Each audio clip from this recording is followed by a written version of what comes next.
여러분 안녕하십니까? 말씀으로 하루를 여는 천수답의 새벽 묵상입니다. 민수기 33장을 묵상합니다.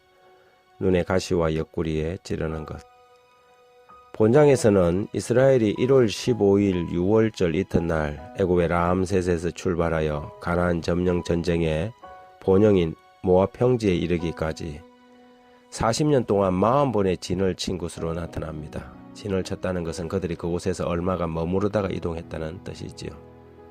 1절 이하에 보면 모세와 아론의 인도로 대오를 갖추어 애굽을 떠난 이스라엘 자손의 노정은 이러하니라. 모세가 여호와의 명령대로 그 노정을 따라 그들이 행진한 것을 기록하였으니 그들이 행진한 대로의 노정은 이러하니라.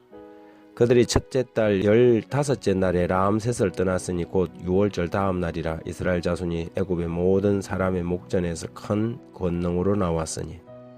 그리고 마지막 진을 친 곳이 여리고 맞은편 모압 평지였습니다. 이스라엘 인구를 다 수용하려면 그 크기는 작지 않았을 것으로 추정하지요. 48절 49절에 보면 아바림 산을 떠나 여리고 맞은편 요단강 모압 평지에 진을 쳤으니 요단강과 모압 평지의 진영이 벤여시못에서부터 아벨 시딤에 이르렀더라. 여기서 하나님은 이스라엘 백성들에게 가나안 점령에 대한 명령을 내렸지요.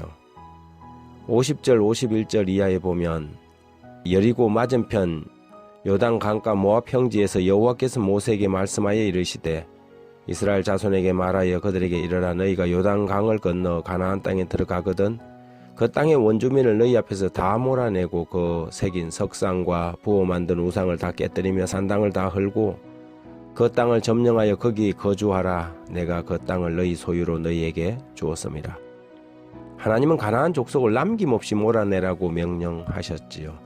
어떤 이유에서건 그들을 남겨두는 것은 하나님의 뜻이 아니었습니다. 오래전 하나님이 그 족속들을 심판하지 않으시고 애굽에서 당신의 백성들을 준비시킨 까닭을 성경은 이렇게 설명합니다. 창세기 15장 16절에 내 자손은 4대 만에 이 땅으로 돌아오리니 이는 아모리 족속의 죄악이 아직 가득 차지 아니함이라. 그렇다면 이제 가나안 족속들의 죄악의 잔이 찼다는 뜻이었습니다. 저들을 남겨둔다면 두고두고 우환이 되고 시험거리가 될 것이었죠.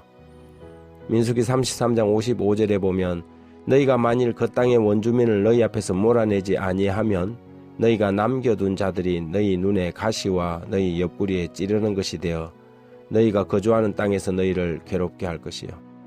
우리는 담대해야 할 경우 하나님의 뜻이라고 인정이 되면 과감하고 단호하게 징벌해야 합니다. 인정에 붙잡혀서 우유부단하게 한다면 이스라엘 백성들처럼 오히려 우상숭배에 물들고 말 것이지요.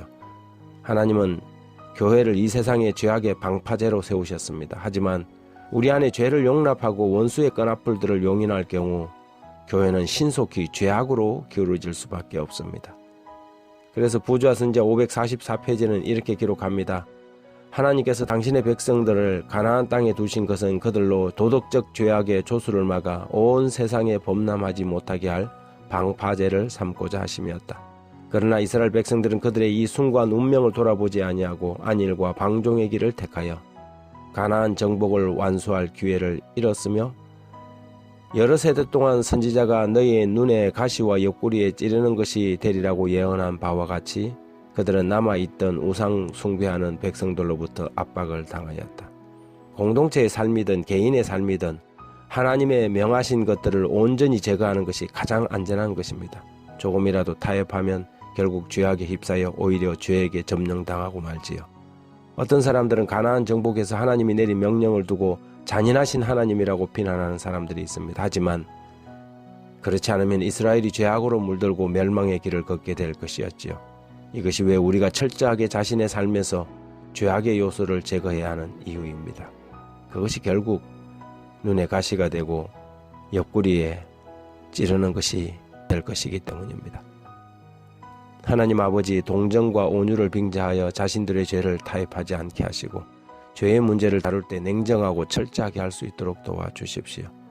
끊임없는 양보와 타협이 교회를 병들게 하고 결국 공동체가 멸망의 길로 가게 할 수 있는데 우리는 연민이라는 이름으로 하나님의 명령을 대신하지 않았는지 돌아보게 하시고 정신을 차리고 원칙에 굳게 서는 사람들 되게 해주십시오. 말씀에 대한 순종이 모든 것에 우선하게 하시길 예수님 이름으로 기도합니다.